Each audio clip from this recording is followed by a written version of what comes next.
रुपयाची काय हालत आहे हे तर आता काही लपून राहिलं नाही. लवकरच $1 100 टप्पा देखील गाठू शकेल असे तज्ज्ञ सांगत आहेत. या चालू वर्षात रुपयाचे मूल्य अमेरिकी डॉलरसमोर 6 ते 7% पडले आहे. वर्षाच्या सुरुवातीला 89च्या पातळीला असलेला रुपया आज 96 पेक्षा पण पुढे गेला आहे. पण रुपया इतका का घसरला याची काही कारणं पुढीलप्रमाणे. 1.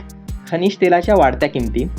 खनिज तेल घेण्यासाठी डॉलरची आवश्यकता असते आणि जेव्हा रुपया घसरतो तेव्हा पिंपभर तेल खरेदी करण्यासाठी जास्त डॉलरची गरज लागते.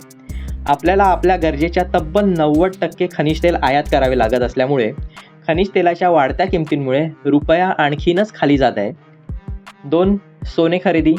सोने तर आपल्या गरजेच्या 100% खरेदी करावे लागते, अर्थातच ते पण डॉलरमध्ये. गेल्या वर्षात आपण $5,200 कोटी सोने खरेदी केले, जवळजवळ 721 टन.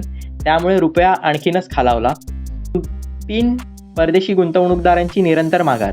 परकीय संस्थात्मक गुंतवणूकदारांनी या 31 मार्चला संपलेल्या आर्थिक वर्षात 1.83 लाख कोटी रुपये काढून घेतले, तर पुढच्या 2च महिन्यात तब्बल 84,200 कोटी रुपये काढून घेतले आणि हे सगळे पैसे डॉलरच्या स्वरूपात काढून घेतले जातात.